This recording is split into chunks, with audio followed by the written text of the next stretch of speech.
Marketing Square. Bienvenue sur Marketing Square, le rendez-vous du gros marketing. Le gros, c'est un marketing qui sort des clous, qui se réinvente, qui se renouvelle. C'est aussi un mindset qui repose sur l'envie de se dépasser, de se détacher de ses opinions une bonne fois pour toutes et d'apprendre en continu. Si tu te reconnais dans cette description, que tu sois débutant ou expert, abonne-toi. Ce podcast va devenir ton meilleur allié. Ce podcast est rendu possible par Richmaker, la plateforme que j'ai lancée pour permettre enfin aux marques de monter des partenariats qui fonctionnent. Identifier un partenaire stratégique, faire le plein d'idées de partenariats et surtout performer ensemble et collectivement. Si cette vision vous parle, rendez-vous sur richmaker.com et bon épisode.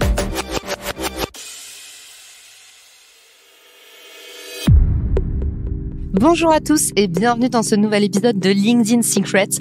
Aujourd'hui, je vous dévoile mes meilleures pratiques pour poster une vidéo sur LinkedIn. Sur LinkedIn, la vidéo n'est pas le format qui vous permet de faire le plus de vues. En général, vos scores de portée sur les vidéos ne sont pas mirobolants.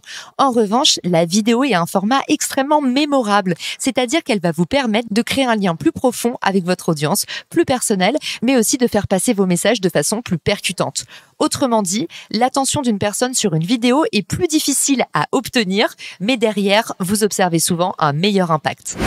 Le format vidéo sur LinkedIn est le format qui est le plus repartagé et c'est également un format qui drive beaucoup d'engagement. En moyenne, 20% de plus sur une vidéo que sur un post normal. Maintenant que vous êtes convaincu que la vidéo est absolument un format à investir sur LinkedIn, je vous dévoile les bonnes pratiques pour que votre vidéo devienne virale et touche un maximum de personnes.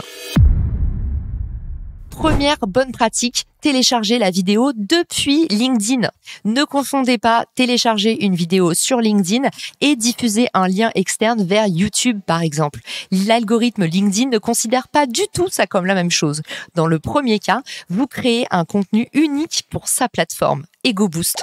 Dans le deuxième cas, vous êtes en train de créer une passerelle vers son compétiteur YouTube. Selon une étude de PlayPlay, la vidéo native touchera en moyenne 40% de personnes en plus.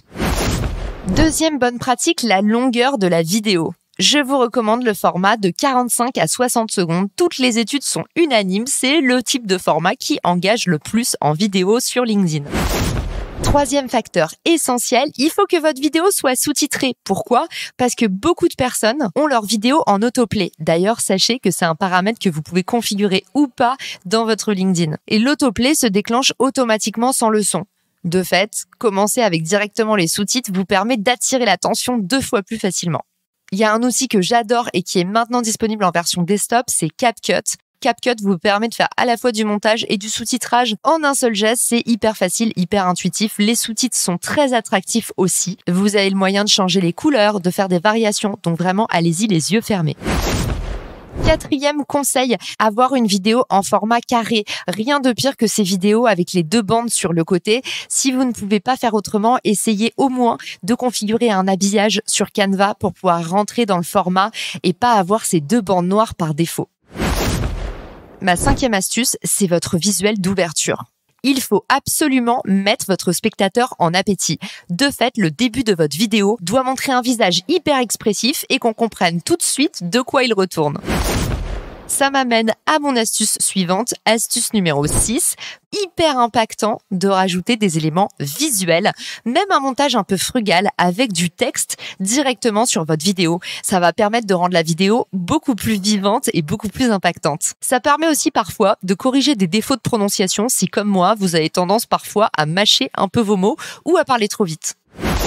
7e astuce, avoir un bon scroll stopper. Le scroll stopper, c'est les premières secondes de votre vidéo qui doivent tout de suite laisser entendre votre proposition de valeur. Ça rejoint un peu le point dernier où je vous parle du visuel d'ouverture. Mais ici, ça concerne plus les éléments du discours. Donnez envie aux personnes de rester sur votre vidéo.